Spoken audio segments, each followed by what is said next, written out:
अपने बच्चों का दुख देखना तो इधर देख मेरे बच्चों का, ये देख मेरा बच्चा नवीन बाहर आ, ये देखो मेरा बच्चा।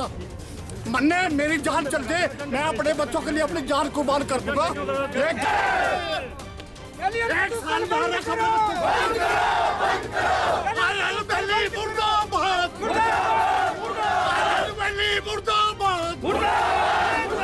अपने बच्चों को एक साल नवीन ध्यान रख, अपने बच्चों को एक साल नवीन ध्यान रख। उनके खिलाफ मैंने चुनाव भी लड़ा है और शाम को 6 बजे मुझे उनसे मिलना भी है। एक हमारा जो जनजातीय एरिया हुआ उसमें मेरी ड्यूटी कर लगी है, क्या मंत्री जी के सामने, पर ठीक है वो अलग विषय है, ये अलग विषय है। आने वाली फसल का क्या, नस्ल का क्या होगा, वो बड़ी एक मायने में बड़ी अच्छी बात है कि हाँ फसल और नस्ल के लिए दोनों के लिए करता है। फसल का हाल देख रहे हैं, लाती सोचते हो ना घर में, आपने देखा उससे कितनी कहलाती है, बहुत कहलाती है। और जो पानी के बाद आपके शहर में मिक्स होकर जाता है, इसमें कितने हमने शुरू कर दी है। आज सुबह जब मैं आया, मैं 2 दिन से बिजी था, तो मैं थोड़ा सा इंटरनेट पे देख रहा था, उससे मैंने जो जान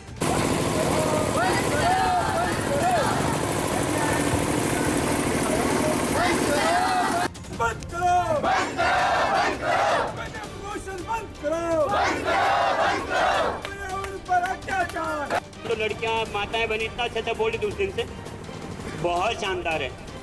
हम भी नहीं चाहते फैक्ट्री बंद हो, पर फैक्ट्री बंद नहीं, मालिक को सजा होगी और सजा से कम बात।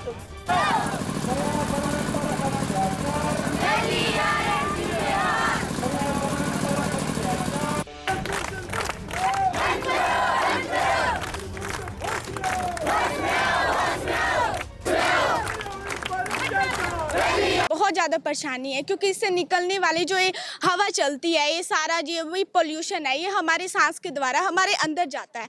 हम इससे पूरा गांव बहुत परेशान है क्योंकि इससे अनेक प्रकार की बीमारियां फैली जा रही है, जैसे कैंसर, लंग्स प्रॉब्लम, मतलब खारिश, अलग अलग प्रकार की जो बीमारी है वो यहाँ पर फैली जा रही है। और यहाँ से लोग बहुत ज़्यादा परेशान है क्योंकि यहाँ पर एक तो शासन उनकी बिल्कुल भी सुनवाई नहीं करता और यहाँ पर हम कुछ खा नहीं सकते, कुछ बाहर नहीं जा सकते क्योंकि हर एक चीज़ पर ये प्रदूषण, मतलब यहाँ एयर पोल्यूशन भी है, वाटर पोल्यूशन भी है और मतलब यहाँ ध्वनि प्रदूषण भी है क्योंकि यहाँ आवाज़ भी आती है। बल्कि हमें तो अब यहाँ आदत ही पड़ गई है इस मतलब इस शोर की, हम तो मतलब ये नॉर्मली समझते हैं। लेकिन जब हमारे रिश्तेदार बाहर से आते हैं तो वो हमें बोलते हैं कि तुम यहाँ कैसे जी रहे हो, कि यहाँ पर तो तुम बिल्कुल ही मतलब जीरो ही हो, कि तुम्हारे यहाँ कोई नहीं सुनता, तुम्हारे यहाँ प्रधान कोई तुम्हारा कोई साथ नहीं देता। तो सच्ची में जो शासन प्रशासन है वो बिल्कुल साथ नहीं देता, हमारी बिल्कुल सुनवाई नहीं करी जाती।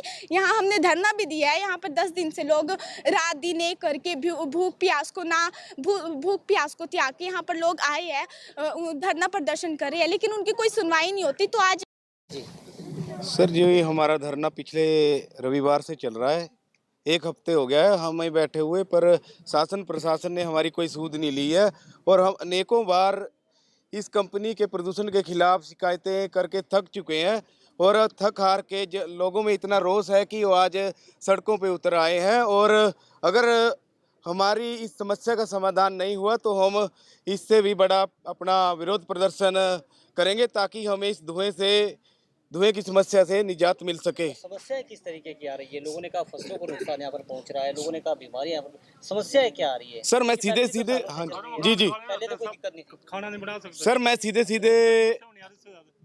और ये बंद क्यों किया अभी? देखे ना आप लोग आए, सर मैं सीधे ये आरोप लगाऊंगा कि फसल और नस्ल दोनों चीज़ों को ये बर्बाद कर रहा है इस कंपनी का धुआं।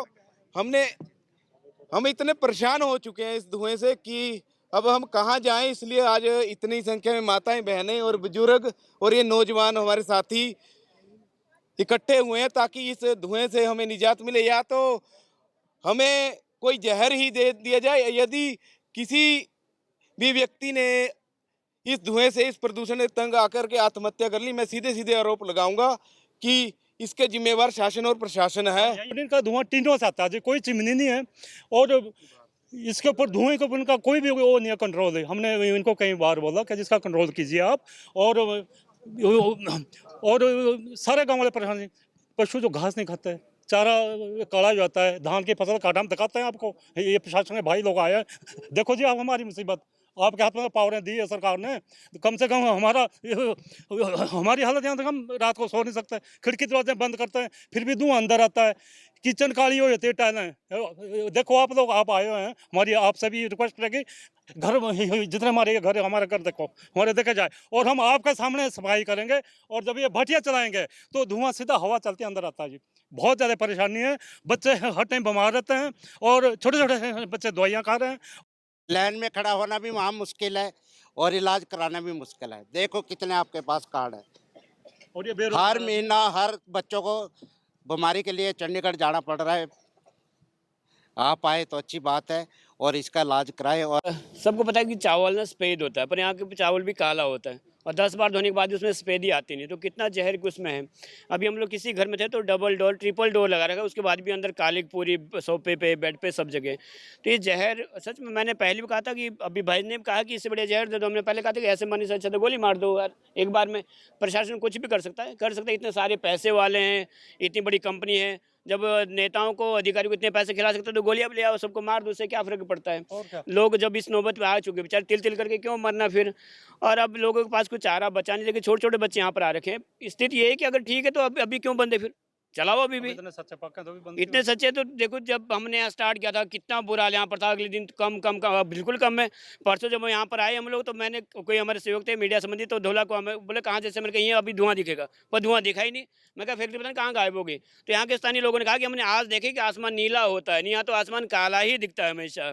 तो स्थिति बहुत ख़राब है। पर मैं तो हैरान इस बात से भी, नेता लोग कहाँ चले गए। वो वोट मांगने तो आते हैं उस समय कि हमें वोट दो, वोट तो तब देंगे जब जिंदा रहेंगे, जब जिंदा नहीं रहेंगे तो वोट कहाँ से देंगे। मुर्दों से वोट डलवाओगे क्या। बड़ी गंभीर स्थिति है। अधिकारी को चाहिए कि, एक हफ्ता हो गया पूरा, एसडीएम साहब इतना दूर नहीं है पौंटा साहब से यहाँ पर, और आपको नियम कानून का पद साहब भी इतना दूर नहीं है। आपको अधिकारी इसलिए 1.5 2 लाख आपको सैलरी दी जाती है, आप वहाँ कुर्सियाँ तोड़ो। सैलरी इसलिए मिलती है कि लोगों के बीच में रहो, लोगों अगर तकलीफ है, लोगों अगर दिक्कत है तो आपको तनख्वाह दी जा रही है। इस बात की जिस फोन से भी कह चुका हूँ कई बार, और आपके उनके बड़े नेताओं को भी कह चुका हूँ, लिमिट में रहना होगा। ISO HSO IPSO हमारी सेवा के लिए होते हैं, वो डराने धमकाने के लिए नहीं होते हैं। आप डी साहब कितनी बार यहाँ पर आए, आपने कितनी बार, SDM साहब आए थे यहाँ पर, आपने क्या देखा अंदर, काली तारे, कोयला या जो टायर जलाते हैं, आप स्पंज देखिए, उससे सीधा सीधा कैंसर होता है। गद्दे का, सोफे का जो स्पंज होता है उससे कैंसर होता है। अभी कोई भी डॉक्टर बोलते हैं उससे कैंसर होता है यार। 80% लोगों को है कैंसर, यहाँ नहीं बोला जा सकता। छोटे छोटे बच्चे वो सांस नहीं ले पा रहे हैं। वो हमसे जुड़े रहने के लिए हमारे YouTube चैनल को सब्सक्राइब करें और नई वीडियो की नोटिफिकेशन के लिए बेल आइकॉन को दबाएं। अगर आप ये वीडियो Facebook पर देख रहे हैं तो लाइक जरूर करें और ज्यादा से ज्यादा शेयर करें। इसी तरह के और भी अपडेट्स के लिए फॉलो करें हमारा Instagram पेज himachal.kesri।